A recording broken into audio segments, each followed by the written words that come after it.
Esibe questioned the sustainability of the current financing source for the program. And defense lawyers for the 20 accused persons in the Major Mahama murder trial say they will challenge at the High Court claims by the prosecution that the assemblyman for the Dentra Obuasi area organized the suspects to kill the soldier. Lawyer Bernard Shaw says the briefs as presented by the prosecution cannot represent the facts.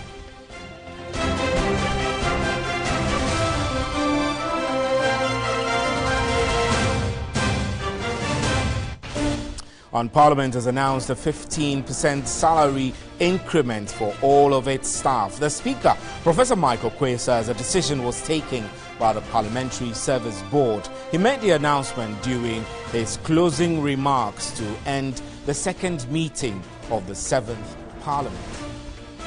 A Member of Parliament for North Tong, Samuel Asiedu-Dartey, has demanded government comes clear on the safety of Ghanaians. According to the MP, there being a number of travel warnings issued by the US, UK and Canada to their citizens who visit Ghana. And an autopsy report on the body of Christopher Muzando, the man in charge of Kenya's electronic voting system, has revealed that he was tortured and strangled to death. The autopsy was performed by Kenya's chief government pathologist and a family pathologist. Muzanda was reported missing on Friday, and his body was discovered in a city mortuary 3 days later. According to the report, deep scratches were found on his back, indicating the body was either dragged on a rough surface or scratched.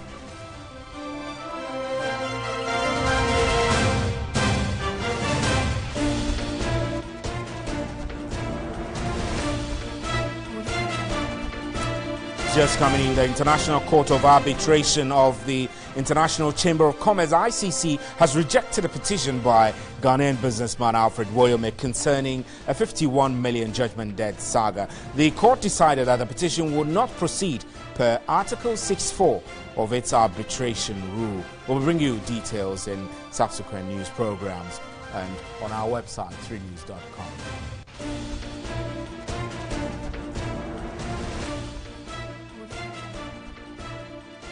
Highlights. Remember, you can hear us on 3FM 92.7 and we're streaming on our Facebook page. Up next is the big one.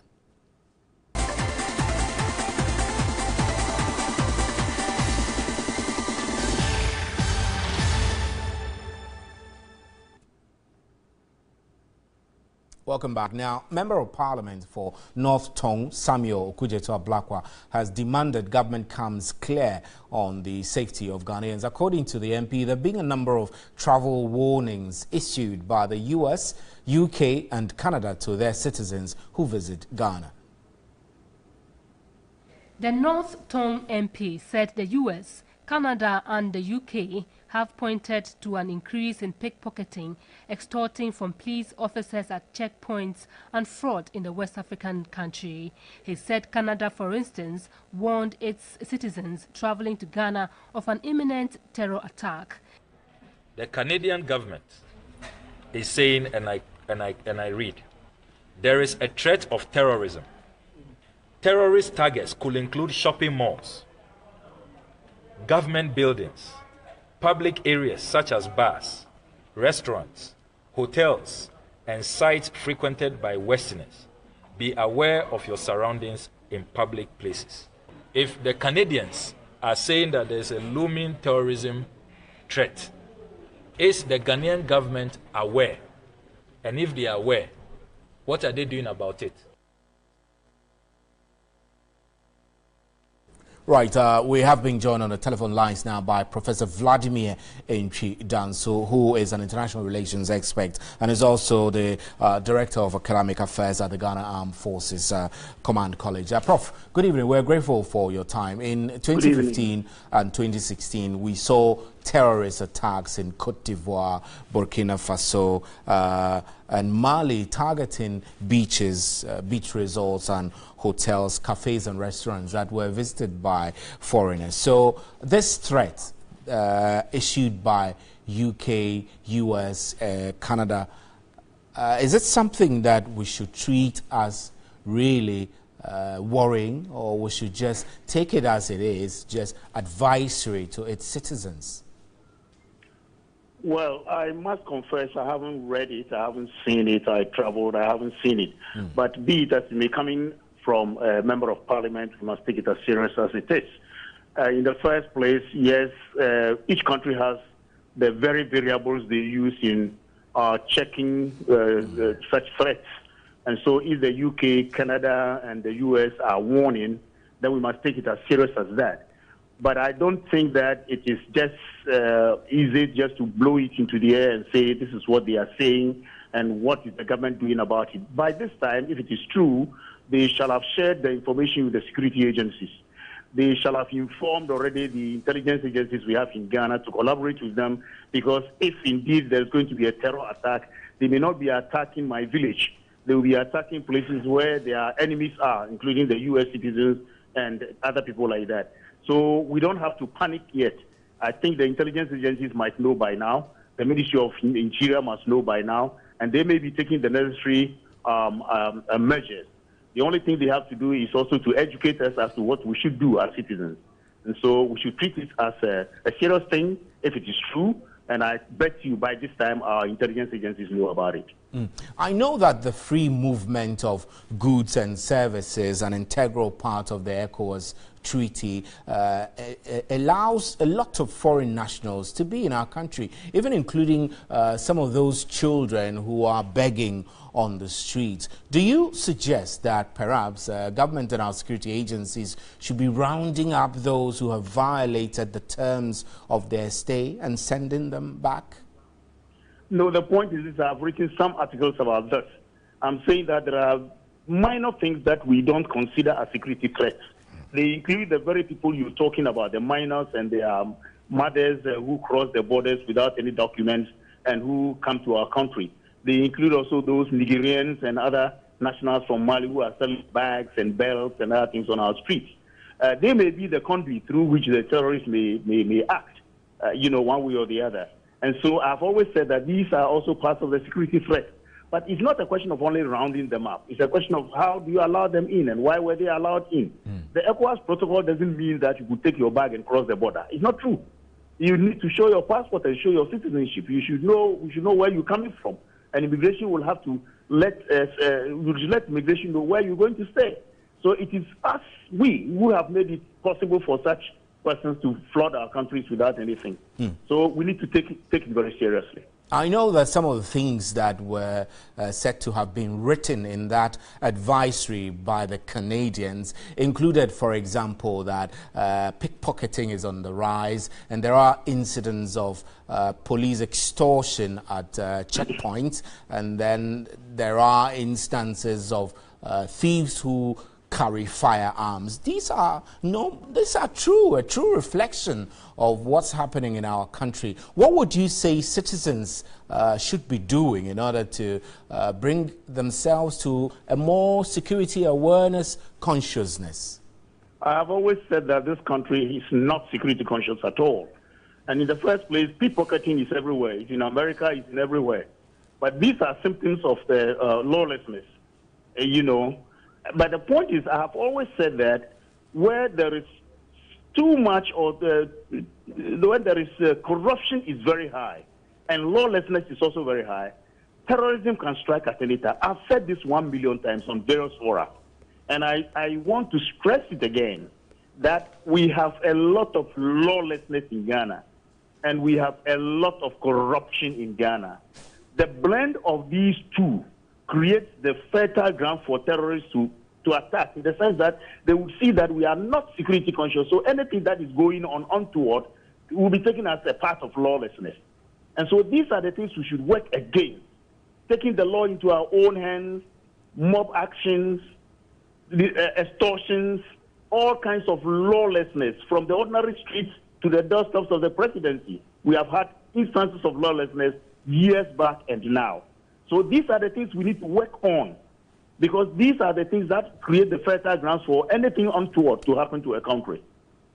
Right, Professor Vladimir Nchidanso, we're grateful for your time. Professor Nchidanso is an international relations expert and is also the head of academic affairs, director of academic affairs, I beg your pardon, at the Ghana Armed Forces Command Staff College. So if you've just joined us, this is News at 10. You can hear us live on 3FM 92.7 as well as on our affiliates. We're also streaming live on the internet at 3news.com as well as on our Facebook page. We're working the telephone lines to get David Agbe, who's executive director of the Ghana Institute of Governance and Security, joining us. I'm told he's on the line. David, it's nice to hear from you again. I know that you are a firm advocate of ECOWAS free movement of goods and services, but with the caution that we should take precautions, security precautionary measures to ensure that this benefits us as well. I mean, when you hear advisories of this nature coming from the Canadians, and we're told also from the British and the Americans,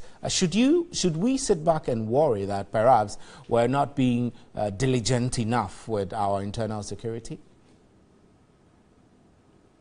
Yes, Steve, I must say that what needs to be done at this point in time is the fact that our security agencies need to be more proactive enough so that we can avert some of these looming reports that is coming from some of our diplomatic, missions. So when you say should be up to the task, what exactly are your expectations? There are lots of issues. For example, gold scam and terrorism are issues that happen in our country.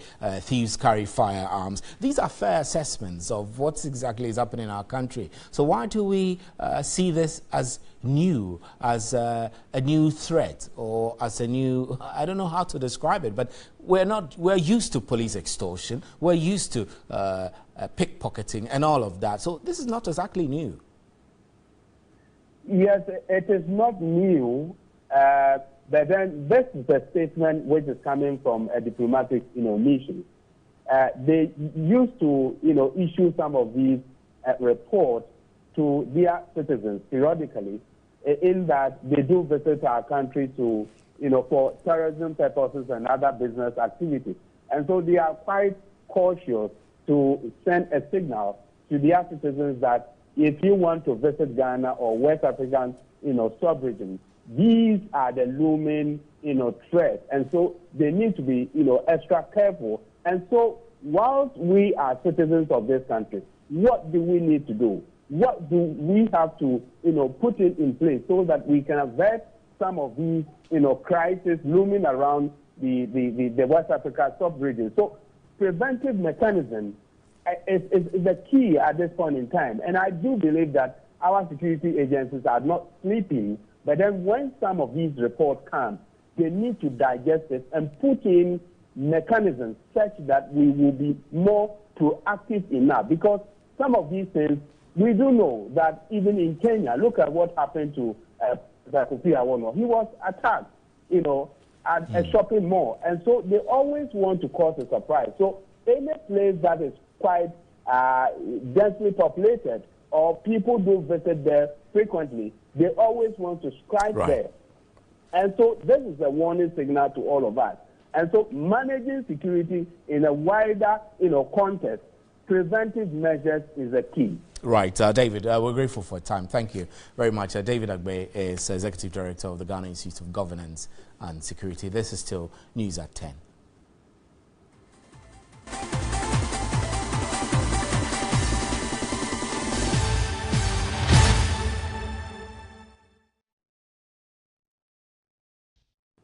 Welcome back. Now, the Alliance for Accountable Governance, AFAG, has expressed disgust over the compulsory toll levy. AFAG has described the levy as, quote, high-tech robbery of the highest order, unquote. AFAG has therefore cautioned the NPP government not to impose what they term as inhumane road towing levy on motorists and vehicle owners. The call follows concerns by COPEC and some other civil society groups against the implementation of the compulsory toll levy.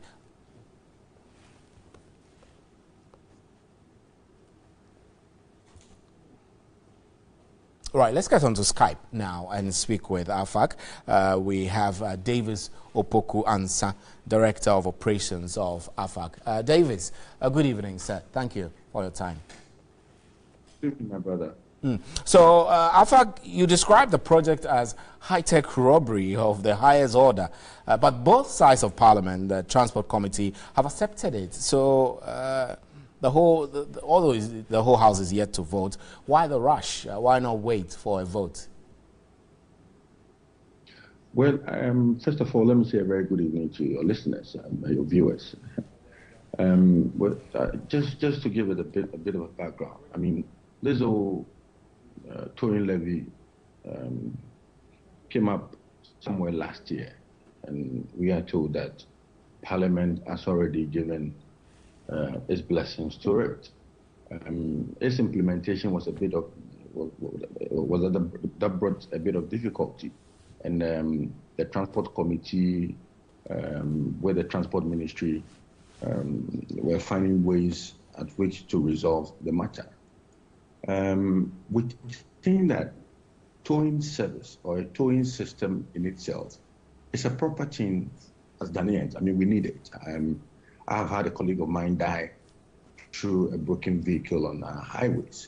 And it's important that we have a towing system that is responsive, a towing system that can reach us 30 minutes when there's a broken vehicle on our roads. But what we are calling for is that there's a need for a broader consultation. I mean, clearly, listening to the media, I mean, monitoring what is happening on social media, and the concerns we receive from Ghanaians. People are not okay with this particular levy.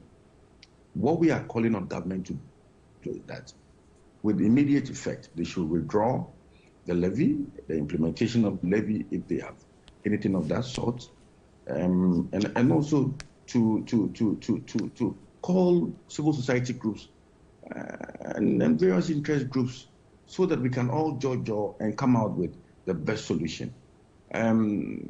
Just so we are all clear, we are told that the president, upon hearing this whole hula baloo in the system and all of that, has called for an emergency cabinet meeting, and they considered we don't know what's coming out of it, but we know that we have a listening president.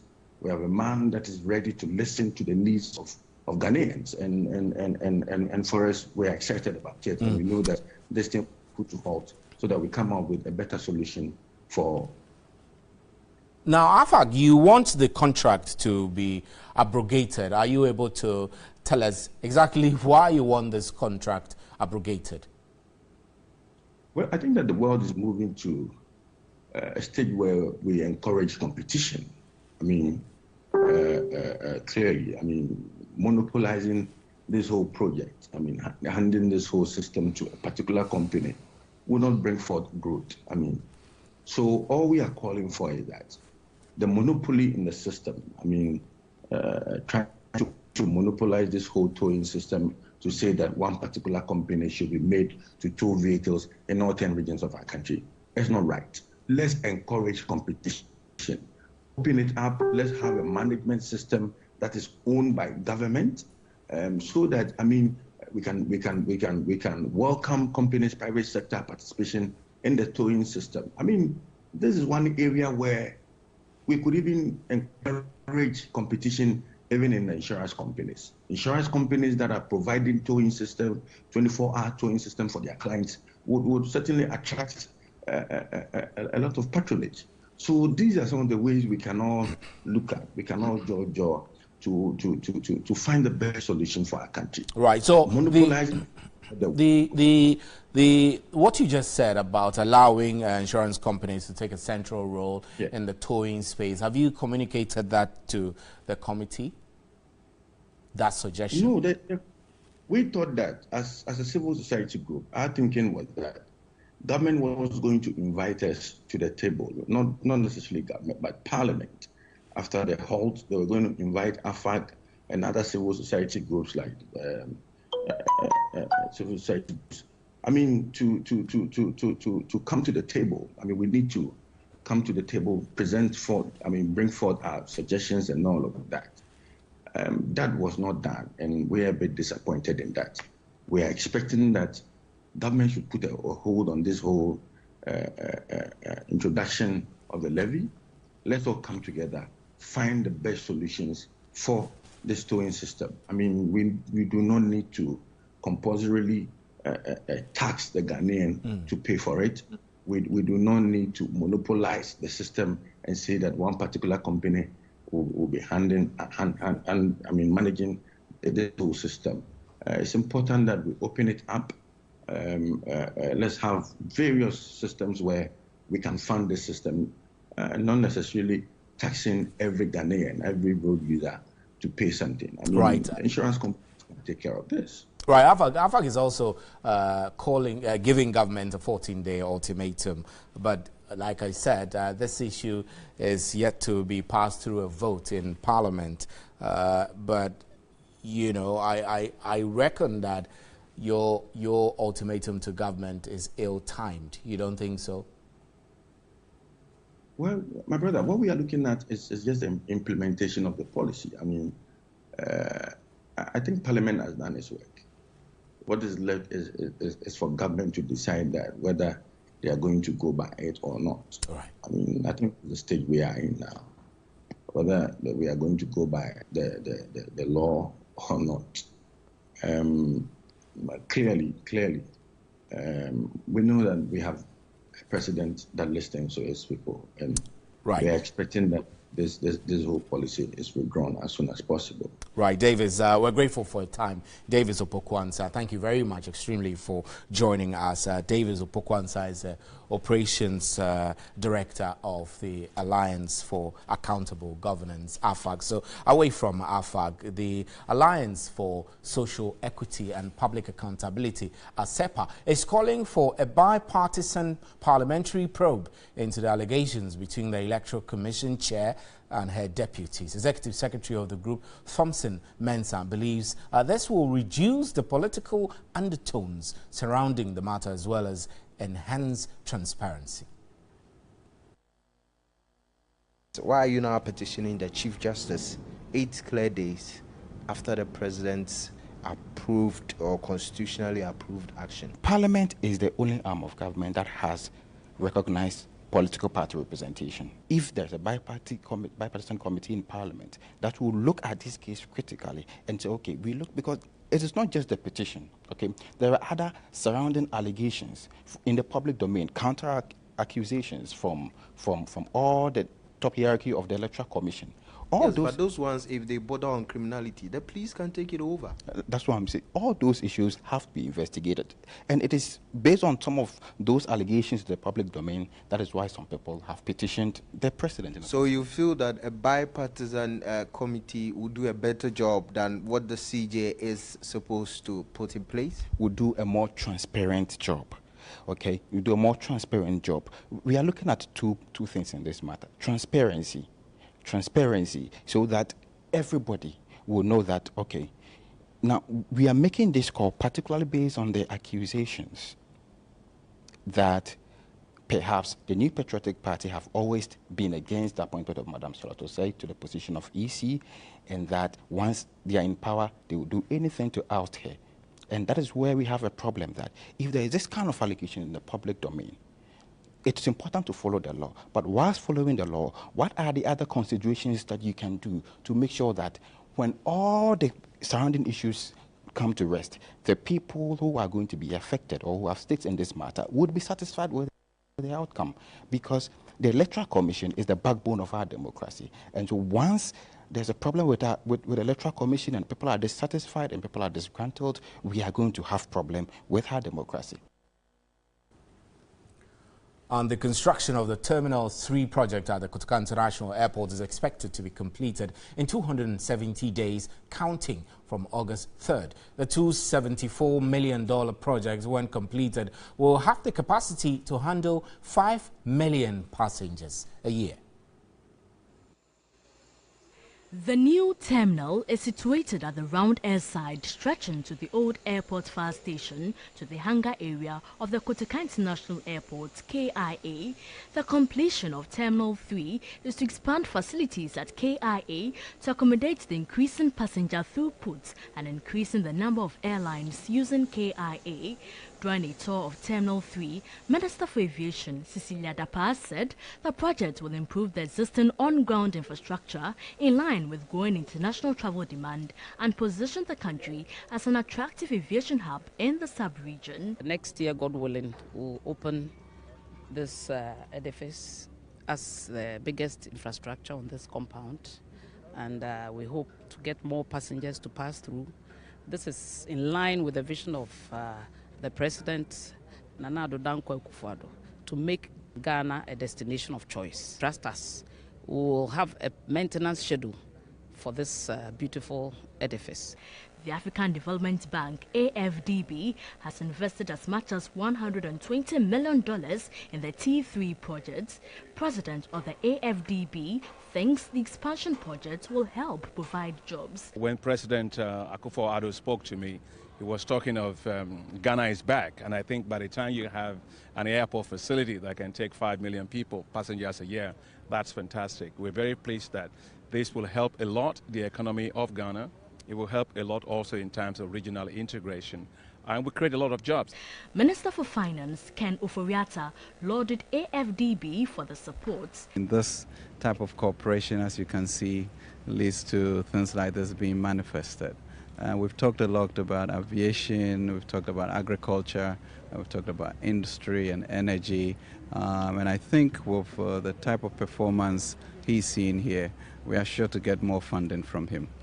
Terminal 3 will have the capacity to process 1,250 passengers at peak hours, a large retail and commercial area, 3 business lounges, 6 fixed links, and 7 air bridges expandable to 8, and parking space with capacity to handle more than 700 cars. And that's it for News at 10. Thank you very much for staying with us. There's more news at 3news.com. On behalf of the crew here, good night.